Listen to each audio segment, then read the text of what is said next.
I think even after the Royal Commission and everything that the Salvation Army were asked about and the evidence that they gave, that no, children aren't safe in the Salvation Army right at the moment. The Salvation Army has delivered a formal apology to those mistreated in its care. They were meant to protect the most vulnerable children. Instead, they were responsible for some of the most shocking child abuse ever seen in Australia. We are sorry, deeply sorry, for every instance when children were sexually abused by our personnel or while in our care. Are you saying that it's possible that some of the perpetrators have still not been identified? Not that I know of. Yeah, I hear what you're saying, but there's no one out there that I'm aware of.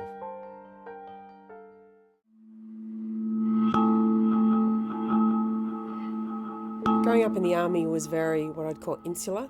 It was, you were pretty much born in to an organisation where you went to school with other officers' kids, you went on the Salvation Army bus to school, you were in playgroup, kindergarten, everything else with other officers' kids. Within ourselves, within our group of our own, as well as more broadly, we were known as the OKs.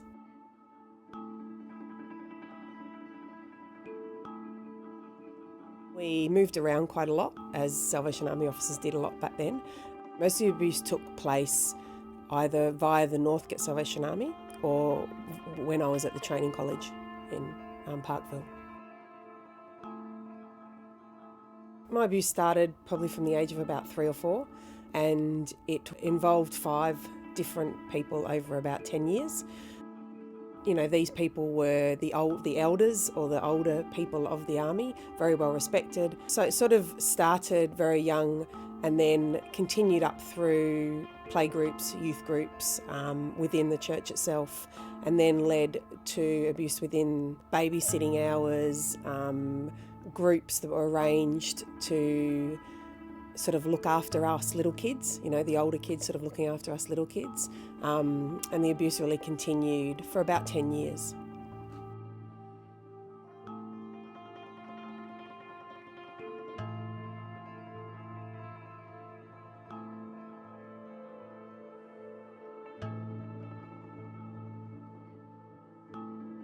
I've had conversations with other officers' children that have brought up the same names of perpetrators. I remember telling an older person, so I would have been sort of age 9 or 10 and she would have been sort of age 17, 18. And these were sort of the older people who were in charge of us younger kids to sort of look after us in youth groups that we had. And I remember telling her and sort of explaining to her I didn't want to go there anymore. I didn't like the person, made me feel uncomfortable. I then explained to her some of the things that he had done and pretty much just sort of got, you know, that's just him. He's sort of funny. He just likes girls. He's just trying to be silly. You know, it's not the first time I've heard this. Don't worry about it too much. I'm sure, he'll move on and it won't be a big deal. And then when I did try and speak about it a few years later, even to my mother, it was very much, you know, no one's really going to believe you because of who they were or who their parents were. You know, some of these people's parents were quite high up in the army. So I was really given the understanding that if I did speak out and I did name these people, that I wouldn't be believed at all.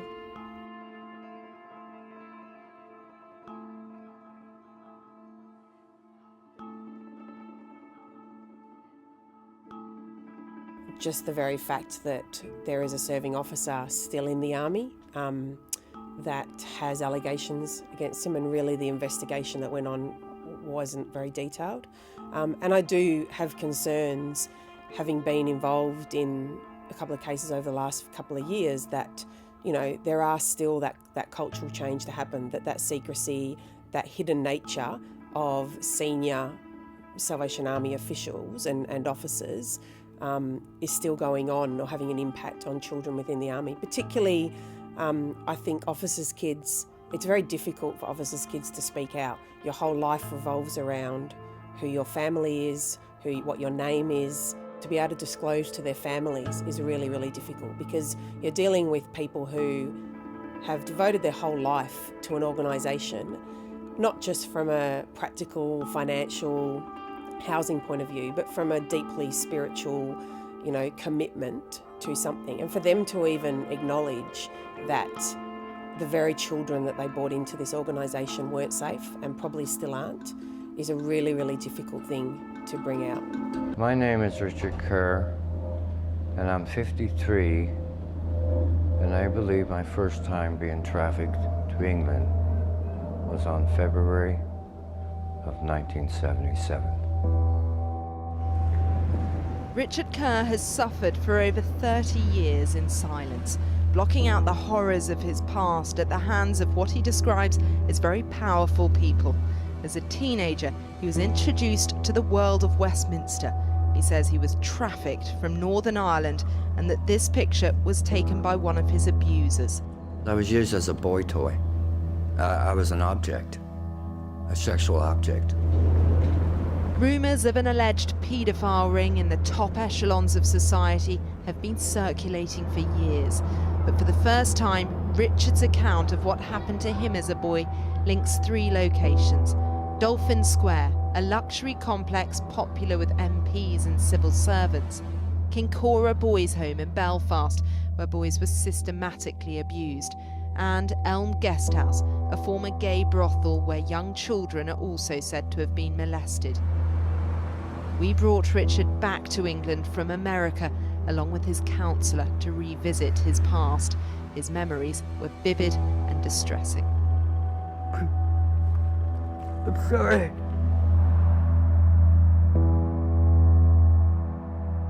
A cottage industry of conspiracy theories has built up around this story, but Richard insists a VIP paedophile ring did exist, and it's time for the truth to be told.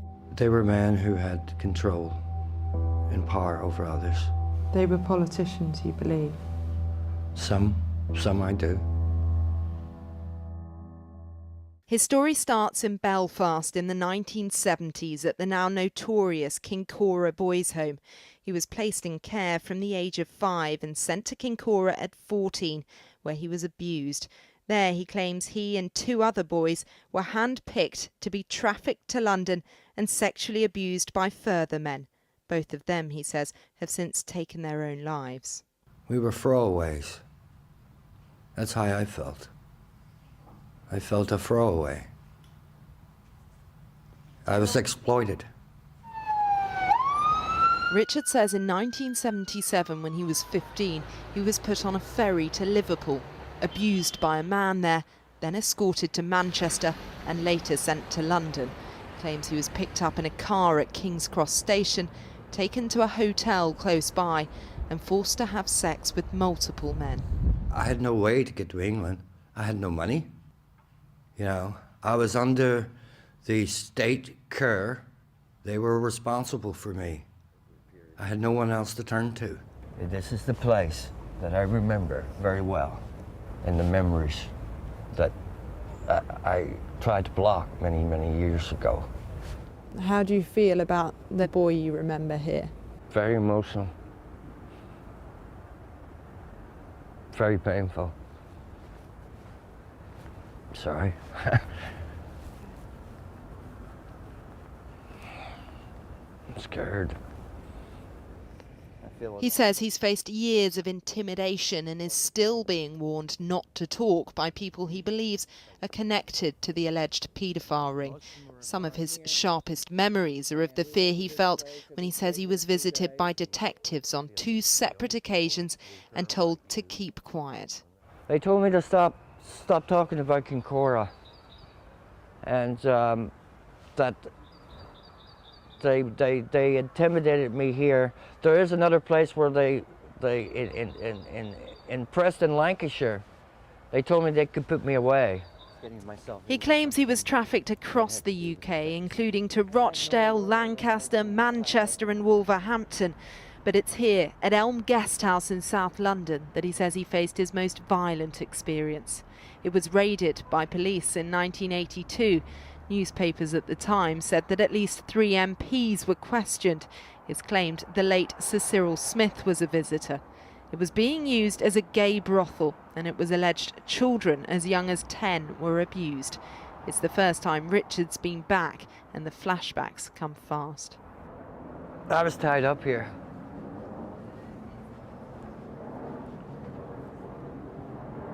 I do remember that. I don't know why I was tied up, but I was tied up. With my hands behind my back. I do remember that. Laying down and they took photographs. Other men were here. Other men came into the room. It just wasn't this one man. There were other men here. In the 80s, it was reported officers found whips, chains and ropes.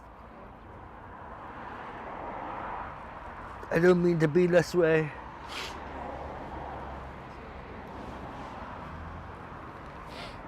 It happened. You know, I just don't mean to be. It's just holding on to all this sometimes. And I can't believe this happened. In the 1970s in Piccadilly Circus, Richard said he was picked out from a group of boys sitting upstairs inside the Wimpy fast food restaurant. Would you describe the activity round here as a paedophile ring? Oh, yeah, there's no question about that. Oh yes, definitely. Why are you so convinced of that? Because of the people that I was involved with. And the boys were in groups, even though we were spread across the tables. And the way they set it up, the clients and locations. One of the locations he claims he was taken to in a taxi was an apartment complex in the heart of Westminster known as Dolphin Square. It is now at the nexus of the Met Police's Operation Midland, which is also looking into alleged murders. I could have been 16, 15, 17. I remember going in with this guy, and he told me to sit down, relax, and explain about his glasses. And he said he had Waterford Crystal, and he wanted me to have a brandy, and we had more brandy. And then we had a sexual encounter in here. Did you ever meet any of the men that have been named to have had alleged contact with young boys? I just don't want to get into that right now. I really don't. I'm talking to my attorneys, legal. And why is that? Why don't you want to talk about it yet? I'm still concerned. There are some people still around, and I'm concerned. Most of these people were very well off, but most of them had positions of power that had influence over others. Why don't you feel yet, after all these years, that you can name your abusers who were in power? I'm still in some fear, even though I'm willing to take the courage. I need to know that I can have faith in our government.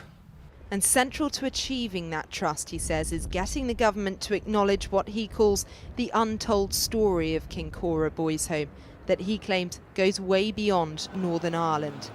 In 1981, 3 senior staff at Kincora were convicted of abusing 11 boys. There's been 2 judge-led inquiries, but allegations of a high-level cover-up continue.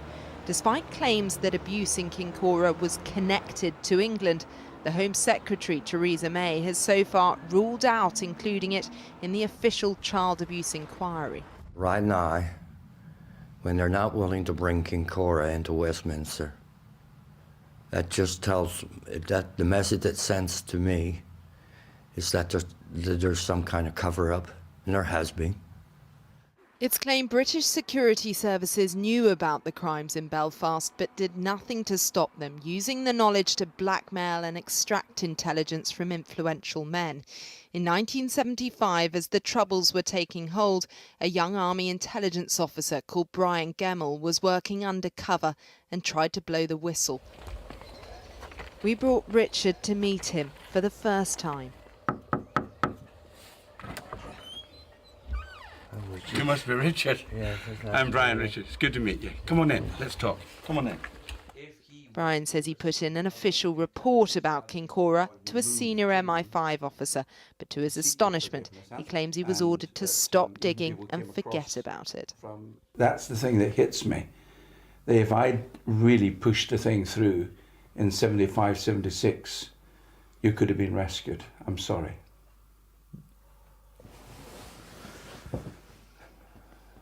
Thank you for that. I've been in a lot of pain, a lot of suffering, and I have survival guilt. Yeah. Yeah, and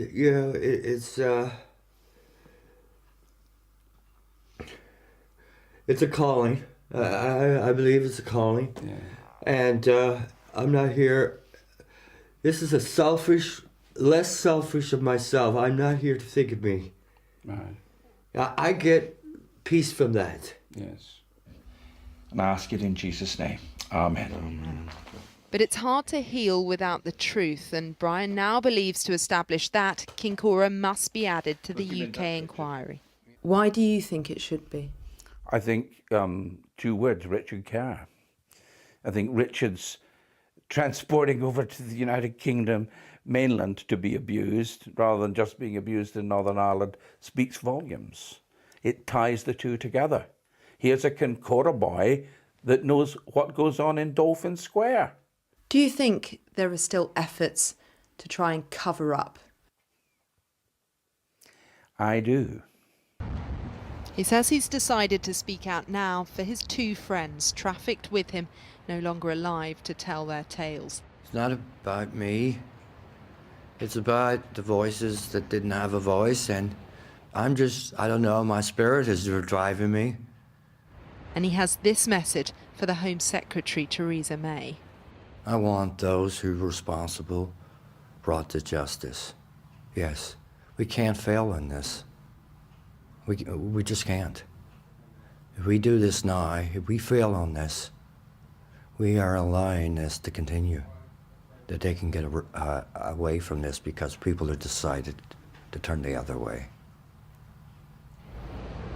The idea those inside the corridors of power were part of a sophisticated UK-wide paedophile ring has been dismissed by some.